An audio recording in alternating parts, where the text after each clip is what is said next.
You were a normal civilian. You had a normal job. Now, you have a number on a phone, and when it calls, you drop everything. And you know that when the mission is over, you will never be the same. I'm Big Mike, and this is the tutorial for Delta Green.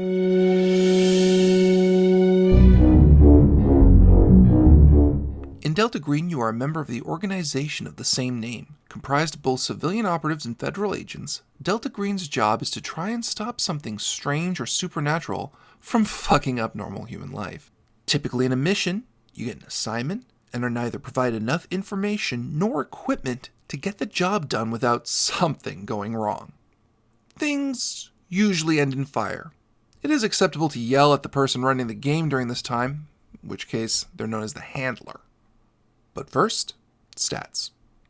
There are 6 key stats in Delta Green: Strength, Constitution, Dexterity, Intelligence, Charisma, and Power, or POW for short. POW, in this case, is like how willfully or mentally strong you are. You can either roll dice or spend points to assign the values for these stats at character creation. From there, we get your 4 derived attributes. First is hit points, or HP, which is what you think it is and based mostly on your constitution. The second is willpower, which is equal to your POW and represents your mental fortitude. And this goes down when you suffer things like interrogation or emotional burnout, or when you are trying to make something unnatural happen, like, say, some horrible evil ritual. The third is sanity, which is equal to your POW stat times 5, and that goes down when you suffer mental trauma, like watching your grandma that you were talking to turn into a spider, go up the wall, and eat baby Jimmy, who was just doing the baby thing wanting ice cream, and all that, and have I said the system is fucking weird. Lastly, we have the breaking point, or BP, which is equal to your sanity minus your POW. This is the point where your sanity loss is so bad that you suffer a long-term mental disorder. Isn't that just great? In Delta Green, there are professions that you choose at character creation. These come with stats they recommend having at high value, as well as skills in that profession that are automatically raised. This also includes a few secondary skills that you can choose because of that profession. You also get additional bonus skill points at the end of character creation to round out any additional skills you'd like to have. In addition, you have something called bonds as an agent. These are the things that tie you to your humanity and help you stay sane. These will break down over time because this game hates you, but they mostly come into play between sessions of Delta Green as your player has many options, none of them amazing, for trying to find their way back to sanity. We'll cover sanity in a bit. To roll in Delta Green for either a skill or an attribute test, you roll a percentage dice, or D100, or 2 D10s, with 1 representing the tens digit and 1 representing the ones. If you roll equal or lower than that skill, it is a success. If you need to make a roll based on your stats, you just multiply that number by 5 and apply the same rolling rules as normal. If you roll a result of 1, that is a critical success, as well as any time you roll doubles on that roll, as long as it's under your skill value. In combat, that usually means double damage, while in investigations, it's usually a time reduction. Naturally, a roll of 00 or 100 is a critical failure and is considered a fumble. But you remember that doubles rule? Yeah, that applies in the opposite direction, so if your skill is a 60% and you get 6/6, the handler gives you some hard consequence because they are an asshole. Why am I calling the handler an asshole, you may ask? Because of something called the luck roll. You see, anytime the handler thinks something can screw up your perfectly safe action that doesn't require a roll, and keep in mind this is Delta Green, so that could be nearly anything they want, they roll the luck dice. It's a roll with an ordinary check of 15%. If you succeed, events go in your favor. If they fail, well, then that new car you just stole might have a bomb in it because you stole a mob hit car.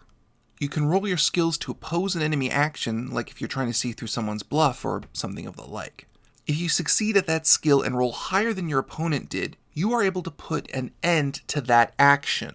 Same holds if you crit. Failure means either you or your opponent didn't succeed at what you were attempting, and if you both fail, you just stare at each other because life is hard and you just found someone to share in that failure. Okay, so sanity. You think it would just be you see something disturbing and weird and you'd lose sanity and that would be it, right? Wrong. There are 3, count them, 3 types of sanity loss. 5 is right out. The first type is violence. If things get too gruesome, you can lose sanity from that, and you need to make a check for it. Thankfully, you make a check once in combat, but outside it's every single time it happens. The second is helplessness, where you lose sanity from things that make you feel powerless, because that's fun, right? Now with both of these types of loss, you can roll against it, as I said, using your sanity attribute. If you succeed at that check 3 times, not in a row, thank God, you adapt to it. Now, while that means you don't lose more sanity, you lose stats instead. You lose 1d6 charisma and the same value to your bonds for violence and 1d6 power for helplessness. But we have a third sanity loss, unnatural, which is when you run into the weird shit. Sure, you can roll a save against it, but the only way to adapt to the unnatural is to completely lose all your sanity. And at that point, you're just a raving nutjob. Also, with a lot of these checks, even if you pass, you can still lose sanity, just a lot less, because this system fucking hates you. There are ways to recover that sanity back, like interacting with your bonds between missions, taking therapy, hell, even just going out to nowhere and relaxing. But all these have lovely, just lovely downsides to them, and you can go read the book for that. The best and easiest way to regain sanity is to kill the fucking unnatural. The amount you gain back is the least possible that the unnatural source could bestow to you, like if you passed a check for dealing with it. That being said, everyone who participated in the destruction of the unnatural gets the same amount, so for the love of God, share the kill. And now, combat. Order in combat is determined by who has the highest dex to the lowest. There are only roll-offs for ties, or however the handler decides. To actually attack, you make a skill roll as normal to succeed, with the normal dice rolls applying. Now, if someone is shooting at you and cover is close enough, you can dodge to get out of the way, but that uses up your action for that turn as you try to dodge that one ranged attack. Now, if you're in hand-to-hand, you can choose to dodge to avoid all hand-to-hand attacks for that turn, or you can fight back with a maneuver of your choice. It's why it's best to either not get into combat or find cover during. For damage, you roll your damage dice for the weapon of choice, each having their own damage rating measured in dice, and that's subtracted from the target's HP. High-strength characters in hand-to-hand combat get a strength bonus accordingly. If you hit 2 HP or lower, you are considered unconscious, and you must make a constitution roll to resist permanent injury. Hitting 0 HP means death. And that is Delta Green. It's a simple system that's hard on players and allows handlers to explore all kinds of unusual macabre situations, so check it out if you're interested. If not, just watch us play it on D20 Live. We'll see you then.